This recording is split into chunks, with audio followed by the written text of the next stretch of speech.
Hai teman-teman guru TK maupun PAUD dimanapun Anda berada. Perkenalkan, nama saya Maya Rompi. Saya mantan guru Taman Kanak-kanak atau PAUD sekitar 20 tahun. Ya, kurang lebih saya mengajar menjadi guru PAUD.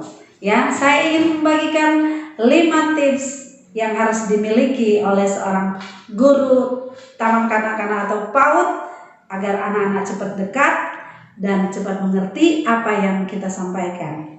Tapi sebelumnya jangan lupa like, subscribe, dan share biar lebih banyak lagi teman guru-guru kita yang menonton ini.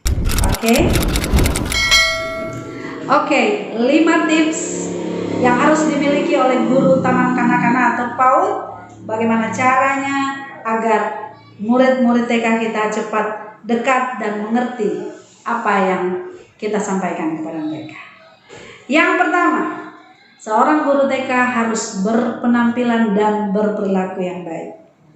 Ya, artinya begini, teman-teman, bagaimana Anda bisa mengajar kalau ya tidak ada persiapan dari rumah? Anda pun bangun terburu-buru, ya. Anda tidak sempat menggosok gigi, Anda memakai baju seadanya langsung datang ke sekolah. Bagaimana reaksi ya teman-teman guru-guru yang ada di sekolah dan juga reaksi dari anak-anak murid? Teman-teman tahu kan ya, anak-anak murid itu anak-anak yang peka dan ceplas-ceplos. Kalau mereka sudah mencium aroma kita tidak enak, mereka langsung menjauh. Dan bahkan ada anak yang memang benar-benar orangnya suka ceplas-ceplos, dia langsung bilang, "Ibu guru kok mulutnya bau, keteknya bau, bajunya bau," ya kan, kita nggak mau dibilang seperti itu, ya. Makanya kita harus tampil, ya, berpenampilan diri yang baik, artinya bersih. Paling tidak kita sudah bangun pagi, gosok gigi, mandi, berpakaian yang rapi. Kalau bisa disemprotin harum-harum sedikit supaya kalau kita ke sekolah, anak-anak murid bisa dekat dengan kita, ya. Anak-anak murid seketika kita rangkul, mereka merasakan nyaman karena kita pun harum. Ketika kita ngomong, aroma yang keluar dari mulut kita, mereka tidak merasakan, ini ibu gurunya kok bau kalau ngomong. Kita nggak mau dibilang gitu dong ya. Terus kemudian ibu-ibu guru PAUD yang saya hormati, ya, jangan lupa menggunakan pakaian yang rapi. Artinya pakaian yang kita gunakan tuh harus sesuai. Tidak boleh menggunakan rok pendek. Kenapa tidak boleh menggunakan rok pendek? Karena kita di sekolah ya berbeda dengan kalau kita ada di SD, guru SD, SMP atau SMA. Ya, kalau kita di TK, kita harus menjaga betul mereka ya. Ada main prosotan, ada main lempar-lemparan atau kejar-kejaran kalau mereka misalnya terjadi kecelakaan kecil. Nah, kita ibu guru yang pakai rok pendek lari langsung jongkok. Nah, gimana dong nanti kalau rok kita pendek, bisa saja robek, bisa saja dilihat orang, banyak tidak etis gitu ya. Kenapa kita guru-guru TK wajib menggunakan celana panjang? Karena dengan menggunakan celana panjang, kita akan lebih mudah untuk menolong anak-anak kita. Terus kemudian kita pun harus berperilaku yang baik ya. Kalau kita pergi ke sekolah marah-marah, muka cemberut, ya, marah-marah, maki-maki. Nah, anak-anak tahu kalau ibu gurunya cemberut-cemberut begini, dia mau dekat aja sudah susah. Ya, terus kemudian bagaimana ibu gurunya mau bilangnya, "Ayo anak-anak smile." Sementara ibu gurunya cemberut. Ya, diutamakan itu gurunya harus memberi contoh dulu, baru bisa menyuruh anak-anak.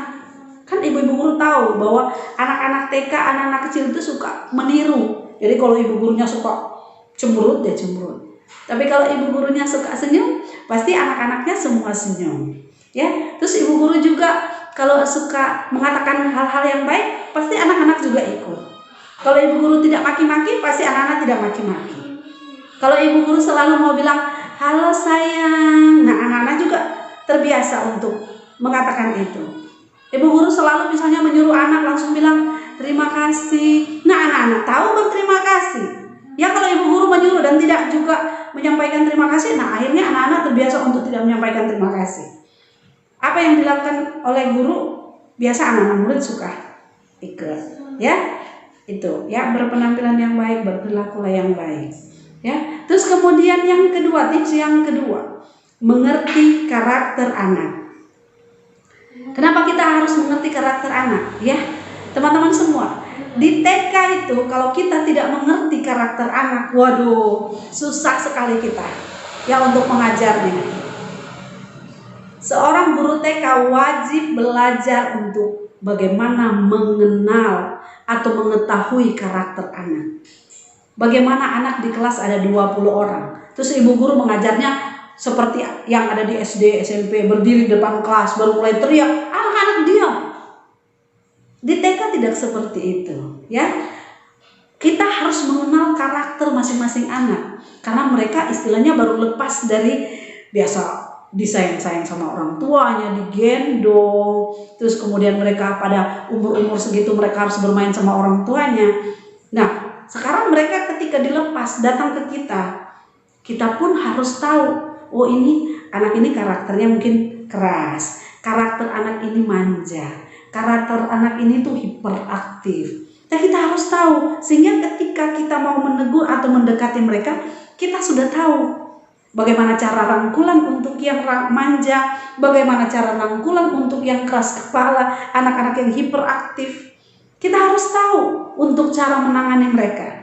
Maka perlu sekali seorang guru TK memiliki yang namanya psikologi anak atau mengerti, memahami karakter dari anak-anak. Ya, harus belajar.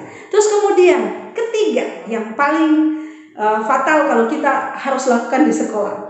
Ketiga, tidak membawa-bawa masalah yang dari rumah ke sekolah. Ibu-ibu guru, ya, kita sebagai guru dititipkan oleh orang tua untuk nyaman mereka di dalam kelas, untuk nyaman mereka di sekolah. Makanya itu orang tua ingin dititipkan di sekolah kita. Kalau di sekolah kita tidak nyaman, bagaimana mereka mau titipkan?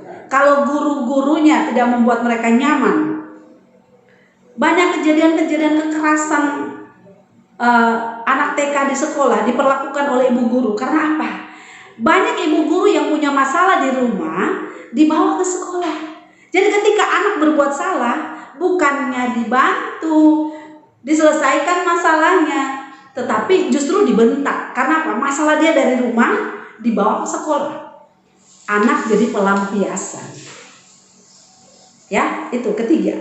Dan kemudian keempat, ibu guru TK atau PAUD harus punya yang namanya kreativitas. Seorang guru TK, guru PAUD tidak punya kreativitas, wah, bagaimana dia mau mengajar? Ibu-ibu guru tahu kan, kalau di TK itu mengajarnya beda dengan sekolah-sekolah dasar ataupun yang SMP atau dan seterusnya. Di TK itu dia menggunakan tema. Ada tema lingkungan hidup, ada tema binatang, ada tema diri sendiri, ada tema keluarga, ada tema wisata, ada air dan udara, ada tema-temanya. Kita menggunakan tema. Nah, kalau ibu guru tidak tahu, tidak ada kreativitas, bagaimana ya? Misalnya contoh hari ini, saya ingin mengajar ke hari ini tentang tema diri sendiri. Nah, kalau ibu guru tidak punya kreativitas, pasti dia sampai di sekolah dia cuma baca, oh diri sendiri tuh hanya tanya anak, tanya namanya, tinggal di mana. Tapi kalau dia punya kreativitas, dari rumah dia udah mulai buat pola. Dia udah mulai buat pola manusia pola ada ibu, ada anak, atau mungkin pola diri sendiri yang mungkin nanti anak-anak akan warnai dia ataupun menggambar. Dia sudah siapkan semua dari rumah. Ya, dia punya kreativitas, dia bisa punya media-media yang bisa membuat anak-anak tuh bisa mengerti dengan apa yang dia berikan pada hari itu. Dan kemudian guru tuh punya kreativitas ketika anak-anak mulai bosan di dalam kelas. Nah, kalau anak-anak udah mulai bosan, ibu guru tahu dong, mereka bermain, naik di kursi, naik di meja, bongkar-bongkar mainan dan segala macamnya. Nah, kalau guru tidak punya kreativitas, pusing dia pulang sampai rumah. Ya, siapkan kreativitas. Ketika anak-anak mulai bosan, ayo kumpul. Nah, ibu guru punya kreativitas. Oh, hari ini coba aku kasih ice breaking deh. Ya, buat acara rekreasi di dalam deh, biar mereka senang. Ya, mungkin bermain lingkaran, mereka ya buat permainan ice breaking lah, tahu kan ibu-ibu guru ya. Buatlah supaya anak-anak tuh tidak keliaran ke sana kemari. Ya, jadi harus punya kreatif. Oh, caranya supaya dia tidak bermain seperti ini, saya punya cara seperti ini. Kreatif dong ibu guru, ya. Terus kemudian yang kelima, seorang ibu guru TK atau PAUD dia harus punya metode yang namanya metode belajar. Ya, kalau dulu waktu saya masih mengajar lebih banyak menggunakan yang namanya metode belajar sambil bermain sambil belajar. Terus kemudian ada metode bercerita atau storytelling. Ya, sekarang sudah begitu banyak metode-metode yang harus diberikan kepada anak-anak TK. Ada metode ya selain tadi metode bermain, ada storytellingnya, ada metode bercerita tadi ya. Terus kemudian ada sandiwara, ada kemudian demonstrasi, terus ada metode karya wisata. Ya, jadi para ibu guru harus benar-benar memang siap, harus punya metode yang benar sehingga pada saat dia mengajar dia nggak bingung-bingung lagi. Dia harus menggunakan, oh ini hari ini saya sudah harus melakukan ini, metode yang harus saya gunakan ini. Ya, ibu guru yang baik hati. Jadi jangan lupa ada 5 tips ya. Yang pertama apa? Yang pertama kita harus berpenampilan baik atau berperilaku yang baik. Terus kemudian kita harus kedua itu mengerti karakter anak. Terus kemudian 3 kita harus kita tidak membawa masalah yang dari rumah bawa ke sekolah. Keempat kita harus punya kreativitas dan yang kelima kita harus punya metode. Ya ibu-ibu guru jangan lupa dan lakukan itu semua dengan hati. Ya, mengajar dengan hati, jangan dipaksakan. Karena anak-anak TK tidak bisa kita ajarkan dengan terpaksa. Anak-anak bisa mengerti, cepat memahami apa yang kita sampaikan kalau kita berbicara dengan hati. Ya, kalau kita selalu mengatakan, anak-anak, ibu ada untuk kalian. Anak-anak, ibu sayang kalian. Anak-anak, ibu siap membantu apapun masalah kalian. Ya, oke. Good luck untuk semua ibu-ibu guru yang ada di PAUD maupun yang ada di TK. Ya, 5 tips ini semoga bisa membantu Anda semua. Salam.